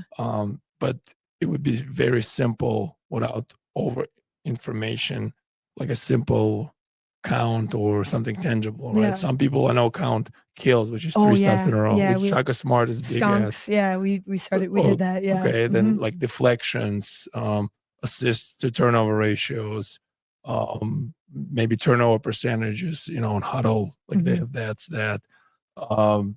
What's the like ADP? I think what's the name of the stat that you use huddle, right? Yeah. What's No, that first stat they have that it kind of calculates some things, and if you positive, you have more I know field exactly what you're goals. talking about. Yeah, Yeah. right. I know So, exactly what you're talking. It's like it's right in the yeah, right. So Oh, some man, people do that. Do you yeah. have anything like that you kind of tangible that you can count to measure progress, maybe?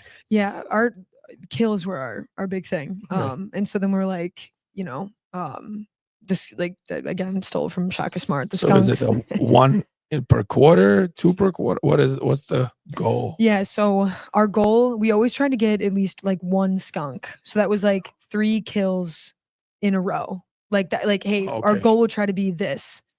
But we went by halves and not quarters.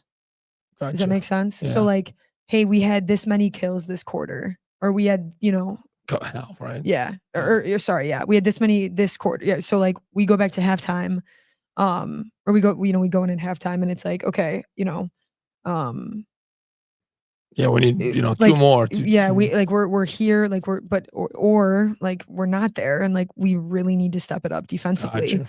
And it needs to be like a concerted effort defensively. Got it. I will say, like, I think offensive, like, tangibles, those change throughout the season. So sometimes it was it was assists. Sometimes it was turnover. Like, we're tracking assists or turnover. Like, Yeah.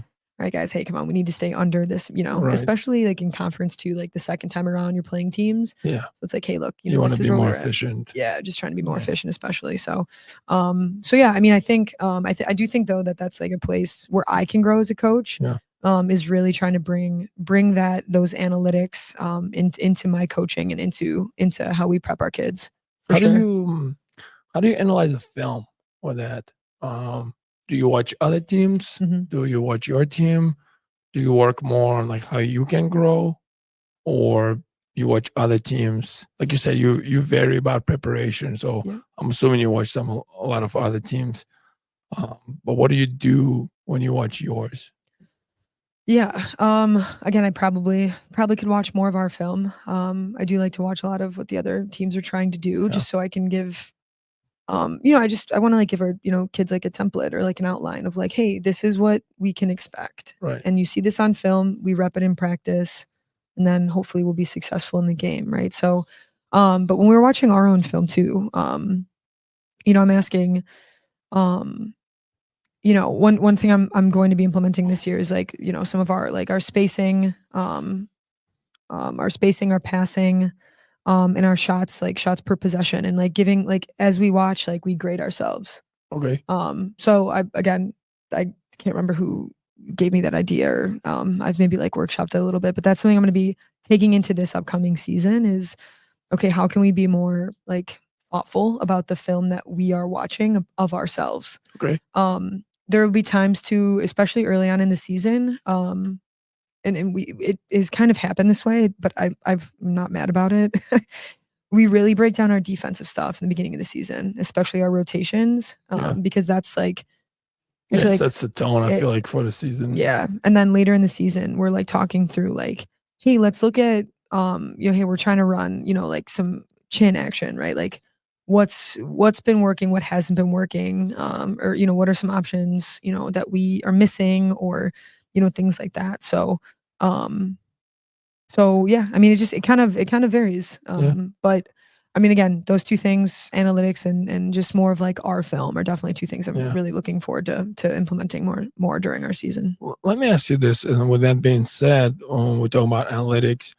I feel like now it's over information. How do you control that? Because like some kids will just look at you like with them glass eyes, and you're like, hey, we got a 1.97 points per possession. That's good, right? And like, oh, what? Like, what are you saying? So how do you not overperform? How do you have enough? Because I think, especially nowadays with YouTube and Google, you have this excessive information, on your tip. How do you, on your fingertips, and how do you not overinform? How do you have enough? Do you have that problem, or maybe a solution to it?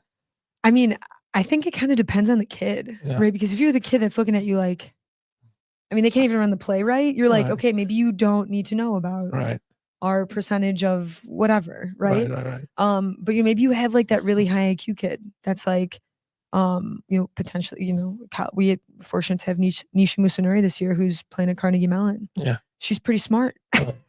I know her.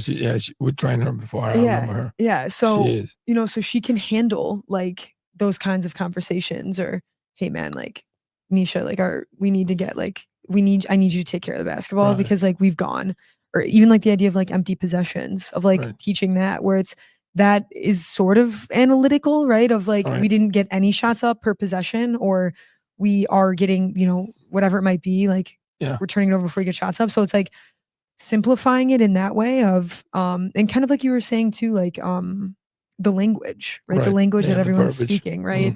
I think there's ways to to weave in some of those, like that analytical side of things into what you do. I feel like I kind of learned that when we started doing scout reports, and we had a great coaching staff, right? So we had sources to do it. Yeah. So then we started writing down everything. Like, hey, this guy got 3 eggs scrambled with cheese for breakfast, and you just get everything. And he's allergic to. And then the kids just playing, and they're like, is this guy, not this guy? Yeah. So then eventually it was like, you know what? Everything's out. Like, this guy is left-handed, this guy right-handed. Just imagine they're all good shooters, they're all good drivers.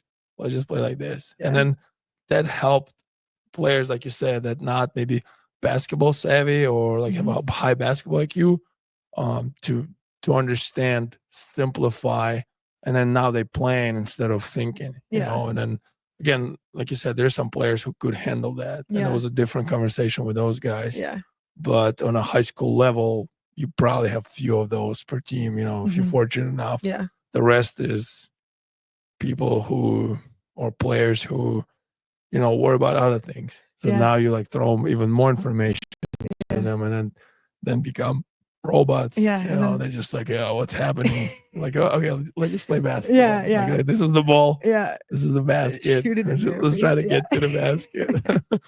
That's funny. That's funny. Like in my scouting reports, I'm like the same. I would do the same thing. I'm like, and if she's going left, she's going to lay it up, and if she's going right, it's a pull up. Like, so it's like, okay, the need to know is capitalized and probably highlighted.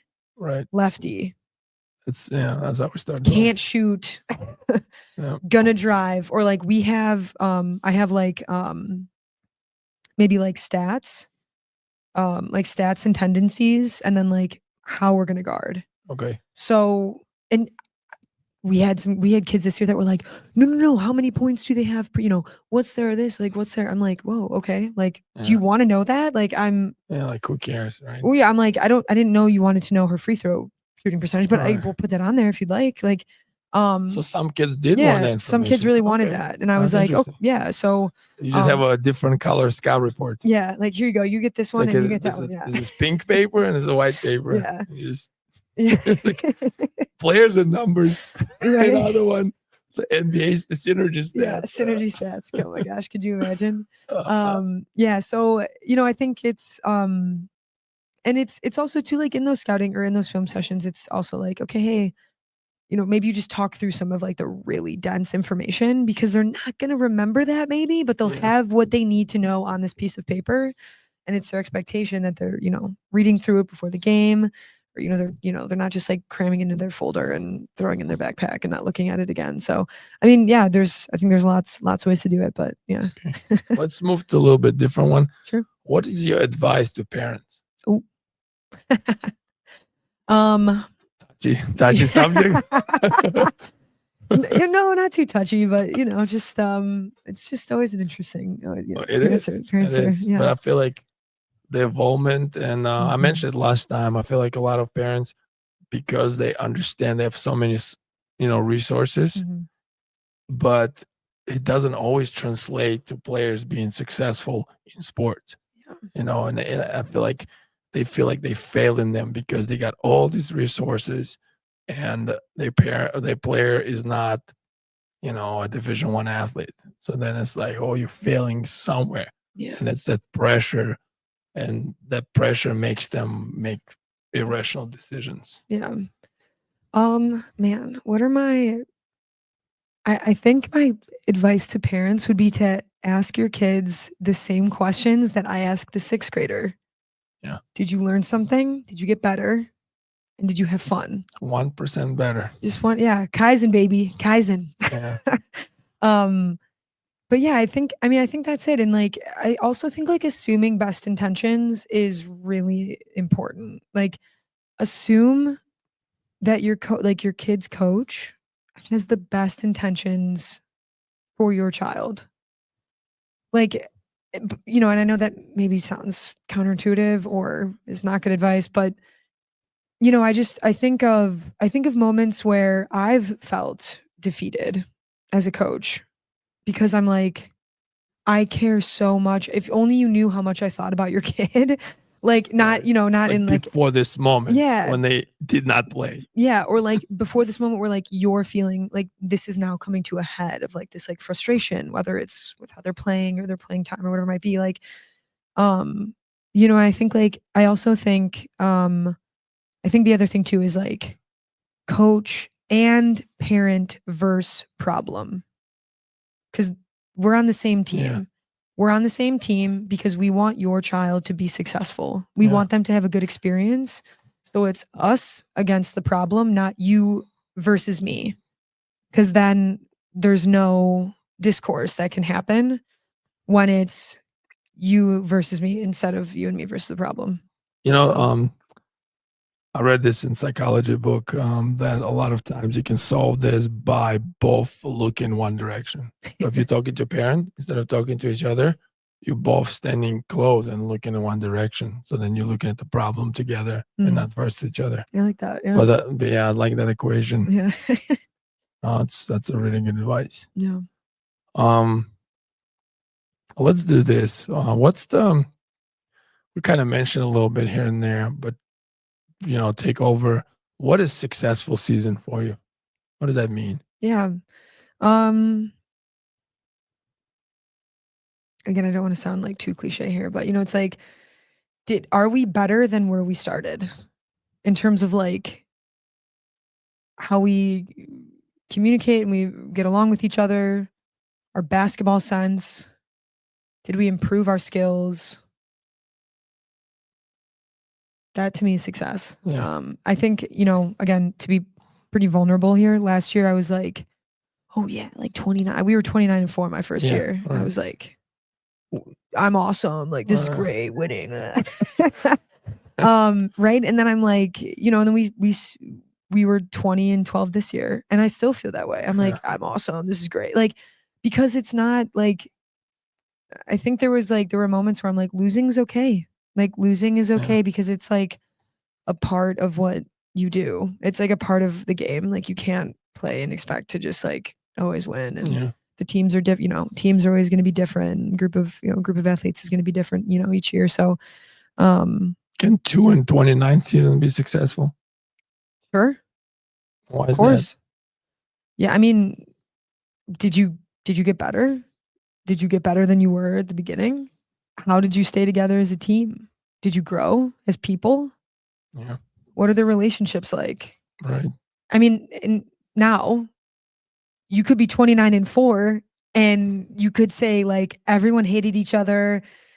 we didn't get better. Maybe you got better at basketball, but like there was animosity and there was this and there was that and there was feelings of distrust. There was no trust between teammates and coaches and teammates. And I mean, I would argue like I don't know if that's very successful. But I think I feel like all the season, all the teams have some kind of challenges, no matter what.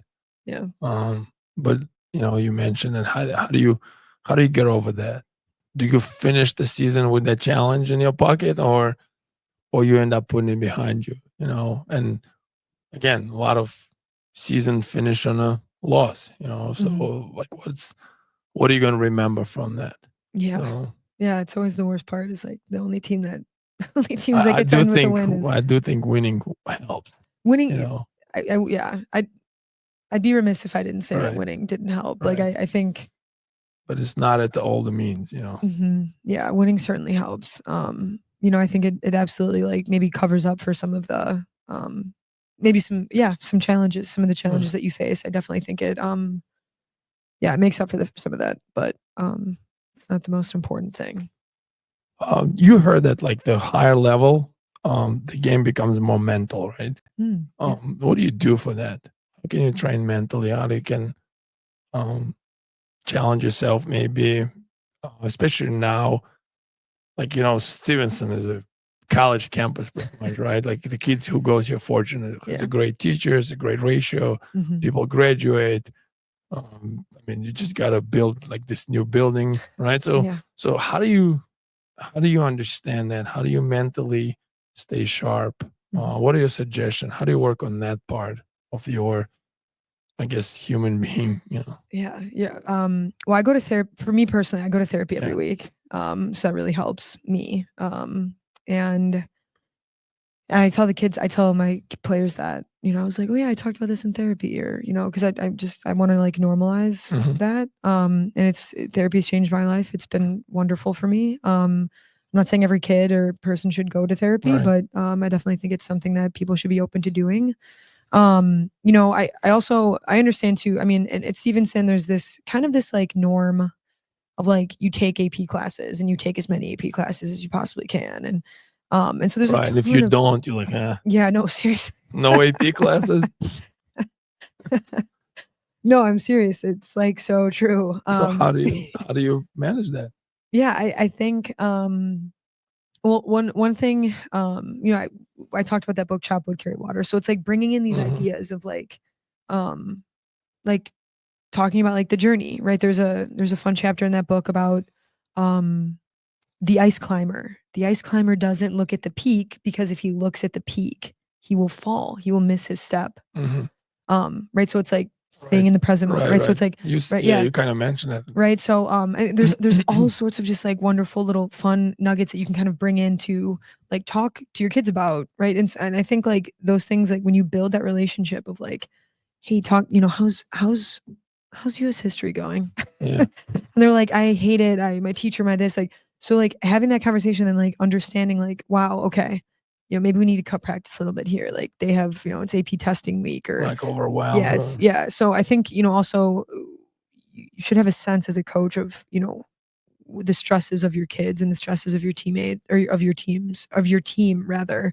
The other thing I feel really fortunate about is we have someone in the athletic department. Her name's Allison Fink.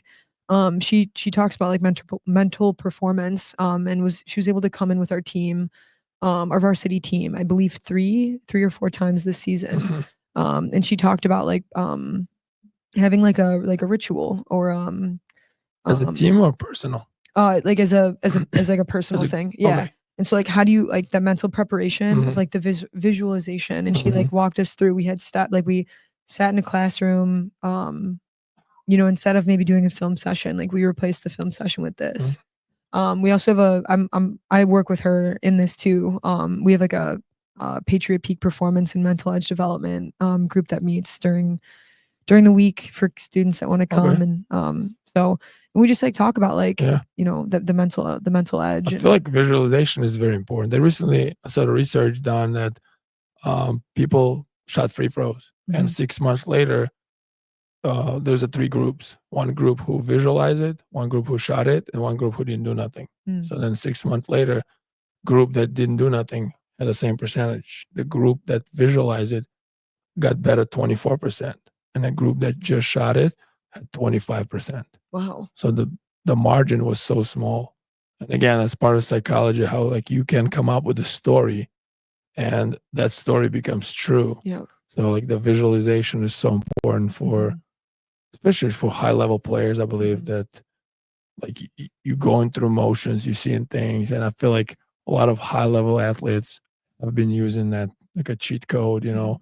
That's why a lot of times you just put music or watch highlights and you just kind of visualizing you doing that. Yeah. I mean, I think didn't Michael Phelps, I know Michael Phelps and his trainer talked a lot about visualizing before I the didn't. Olympics and stuff like that. Yeah, So I didn't know. I'll look for it. yeah, Google it, send it to me. Oh, I got you. What do you do in therapy for if it's not a secret? Like what's the it's just like talk about what's the topic or how do you come up with it? Yeah. Let's see. Today I had therapy this morning. We talked about I've been with my therapist now for about 5 years, I think. And we just talked about like I've just been feeling frustrated with my job. Talk about my job. Okay. Talk Like about in today's session or 5 years ago? no, today. Okay. Yeah. We talked about my job. Yeah. I was like, I'm feeling so frustrated. And she was like, tell me more. And we talked about my mom and like my You're relationship frustrated with her too? no, but just like my relationship with my parents and like as you get older and like how that changes and and like we've talked a lot about like I mean she's like helped me like have those conversations with like my coaching staff too of like how do I want to present this information. You know, she was also the one last year before our from game, the sectional championship game. She was like, she coached me through she was like, you need to like have your film, have the film of how you want to, like what this would look like if you win and what this would look like if you lose. And play it back in your head. And like before the game or before the game. Before the game. Visualize those moments. And then like also like so you prepare for yourself? Yeah, I prepared for that game. Ways, right? Yeah, prepared for both ways of like a win and a loss. Also, like how do I want to, how do I want to visualize or handle the end of game situations? Because it's going to come down to something, right? There's I know some Army people do that, and they visualize the worst case scenario. And how do you? So then, if you do that, your heart rate goes high, and you're in that moment. But when it happens, you're ready. Yeah, you already visualize it, so you know what happened or it's going to happen. So then you don't panic. Yeah, and that's an interesting advice, and I didn't hear it that way, but it's interesting how you visualize both result because no matter which one happened, you prepare for both of them. Yeah, that's interesting. And that's therapist did that or your mom? Therapy. Oh, yeah. How do you come up? Like, why did you decide 5 years ago that you want to go to therapy? I was just like, I was kind of feeling lost as a person. Okay. I didn't really know what I wanted to do. My relationships weren't great, and I was like, I think I need more than just me. Gotcha. Do you think like if people have a great friends they can share their thoughts with, like you said, would that help, you think? Oh, absolutely. But I mean, and this is like also the plight of a head coach. Like no one really gets it unless you do it. It's you know what? It's a leadership thing. Like people, unless they're in a leadership role, don't never understand the leadership. They want it, but there's a lot of decision that made late night on your own, nobody's around, and it makes you different, it makes you, I guess, I don't know, I don't want to say harder, but it makes you like it challenges, right? Yeah. So again, unless you're in a leadership position, people would not understand that. Yeah. So I can see that. Yeah. That's and it's cool. It's been really, I mean, man. Yeah, no, I can see super helpful. That's some good advice. I'm a self-learner therapist, I guess. Yeah. I do like to read and research that. So it's kind of last few years I went through psychology more than even just, basketball, because I feel like it's more, I won't say it's more important, but it's a gas for the vehicle. Like the vehicle would not go if you don't have gas in it, no matter how good it is. So I feel like that's part of it. Yeah. Well, all right, let's go to the more fun topic. You are. What do you mean? Therapy is so fun. Yeah, I okay. love therapy. I feel like it kind of got sad. No, it's okay. Sneakers. You're a sneakerhead. You know wear what? so many sneakers. I have so many and shoes. Today, and I'm wearing Birkenstocks. What? I'm wearing Birkenstocks. It's good the camera cut the angle. Oh, Tell me about your sneaker collection and your sneakers. You know what? I'll let you guys into my office and I will show you under my desk. I have like, I think I might have like 10 to 12 pairs of shoes under my desk. Yeah, I was like all geeked up. I'm like, well, Dimitri and Dylan are coming. I need to wear some cool shoes. I will tell you, I had a different outfit planned. And then I changed my outfit the last second. Plan. So I had a different outfit. I was gonna wear something, and then I decided to wear something today. Could you imagine if I just brought a pair of shoes to wear for this interview? I see. This podcast. Tell me more about sneakers. Yeah. So when I was I will never forget when I was in second grade, the Cement 3s came out. And my brother, so I have an older brother, his name's Ryan. Okay. He's 6.5 years older than me. And so I was born in 1995. So I don't really remember the Bulls era. Right. And he was old enough to remember. So, he's a huge Michael Jordan fan. And I remember being in second grade and he was like, well, I want these shoes and like, you can't copy me because you're my little sister. And I was devastated. I was like, no, I want to be just like you. And so I want to have all of these sneakers and all of these shoes. And but yeah, it kind of started in like when I was in middle school. I had the best shoes. Oh my God. They were so like like the old LeBron, like the LeBron. Yeah. Like Soldiers 1, 2, 3. Oh my God. I played in those. I like those. I had, those were awesome. I remember we took a trip to, this was one of the coolest things. We took a trip to Italy, going in my freshman year of high school, and the True Blue 3s retroed in Italy before they came out here. And my brother was like, oh my gosh, they have them here. Like we need to get, so we buy them in Italy. And then I come back to school and someone stopped me, this other kid who was like really into shoes, and she was like, oh my God, where did you get those? I was like, what do you mean? Because I didn't know. Like I didn't really know. I was like, bold with your brother. Yeah, I was like, oh, these are cool. Like, and then I knew like, and I understood like the lineage and like gotcha. And I really like from like middle school, like Ryan would like instill this. So these are the 8s, and these are the Aqua 8s, and these are the Chris Paul 8s. Cool. These are. And I remember I think it was my like 14th birthday or something. Remember they made like the packs of shoes. You remember when they like the 2-packs? They were the 2-packs. So I still have all of those shoes. What was the shoes? But I got the Raging Bull. Remember the Raging Bull pack? It was it the 8s or the 5s? Oh, 2 5s? 2 5s. Yeah, the red suede 5s, and then like the black like 3M reflective 5s.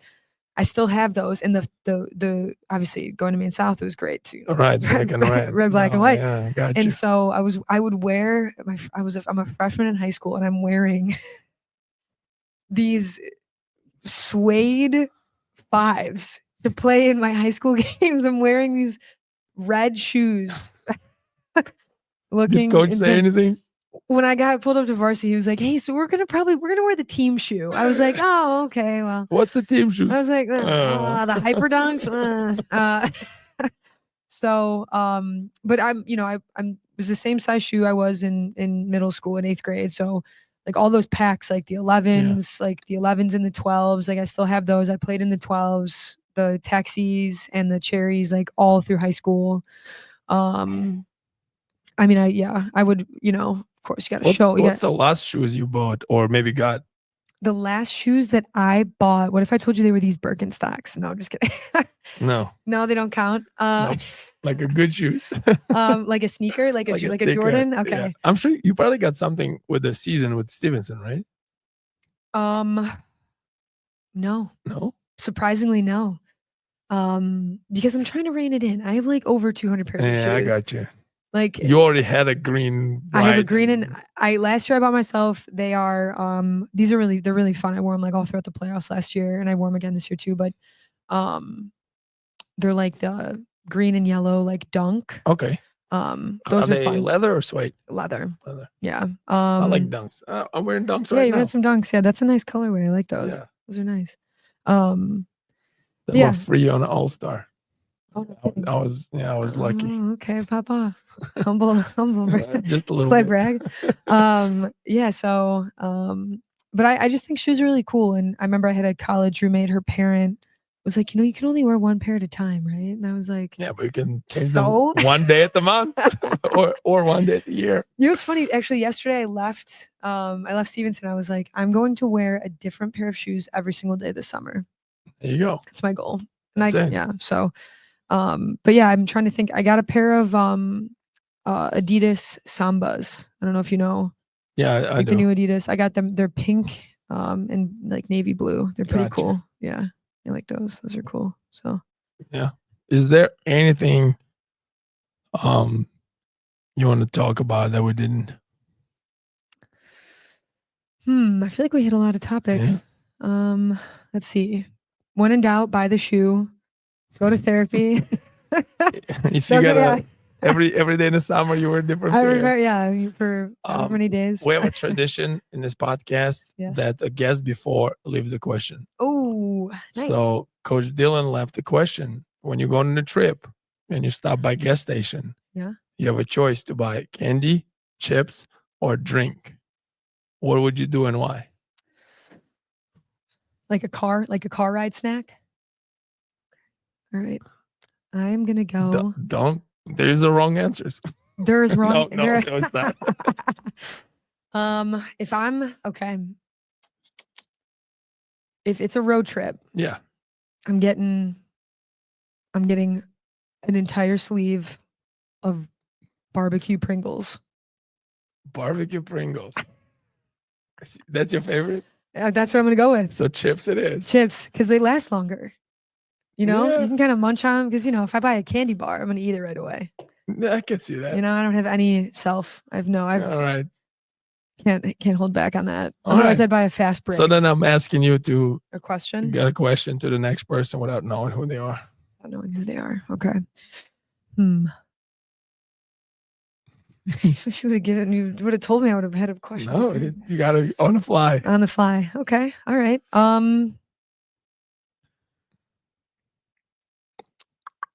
If you could trade places with any person, who'd you trade places with and why? Okay. I guess that's my question. Oh, that's really good. Very deep. Very deep.